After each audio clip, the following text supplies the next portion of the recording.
So he's about to trim it now. This guy is a pure artiste because he's taking this big stack of meat.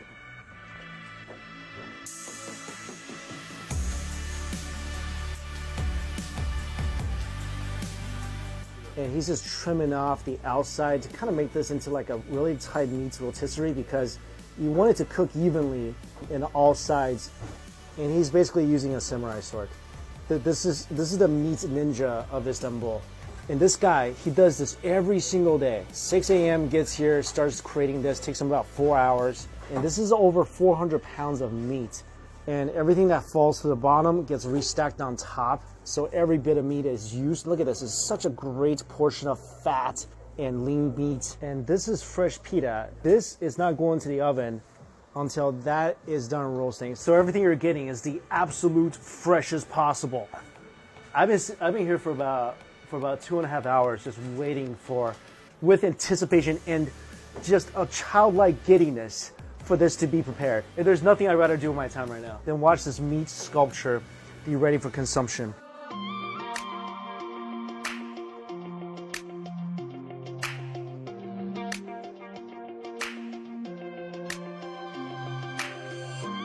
And the last layer that goes on top is a layer of fat.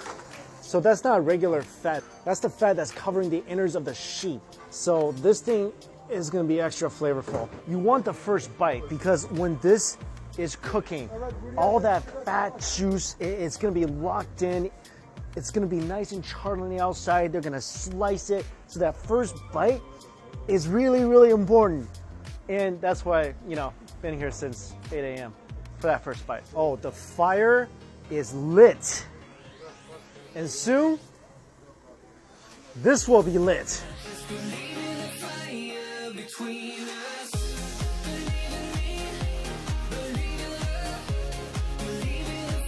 And he's just turning this with a little spoon.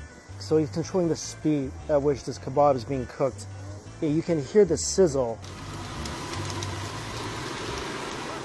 Last top. Nice.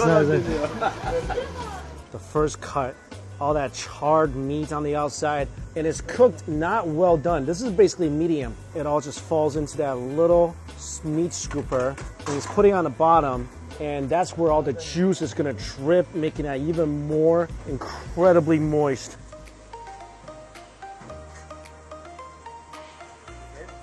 Oh. What? Oh, can I get? Oh my gosh, thank you. Oh, this is as fresh you can get. My reward for hanging around for like 2 hours. Oh my God. It's everything I dreamed it would be. That nice char on the outside and so tender and juicy. You can taste a little bit of the organ flavors, which I think just adds to the depth of the flavor profile of this amazing kebab. I don't like it. I freaking love it. I want to marry that. Is it legal to marry a kebab in Turkey? Is it? Is it legal?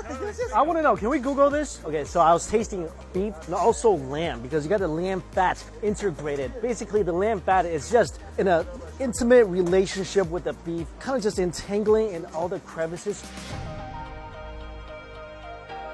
Look at the bread. Toasty, warm, so incredibly airy. And it's light too, by the way. Not a heavy blanket, light blanket.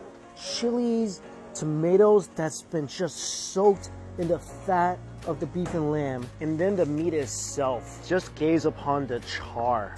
Oh my gosh. You guys see how juicy this is, right? The aroma of the pita and the lamb and the beef is just the combination of it. It's like socking me in the face right now. Here we go. Oh. Hello, Istanbul. I have finally arrived. Wow.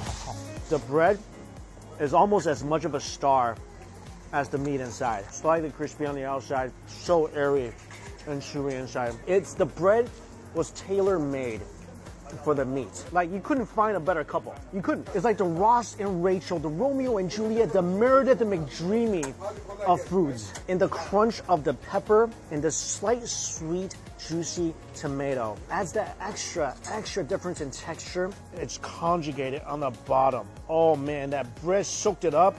like a nice meaty diaper.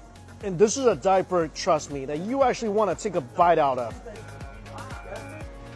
I could eat this once an hour every single day. The Meat Ninja is letting me, oh, the sword has been passed on to me. So I'm just trying to cut the charred parts off. Yeah. Oh man. That was the greatest experience ever. I think I actually got passed on some secret Meat Ninja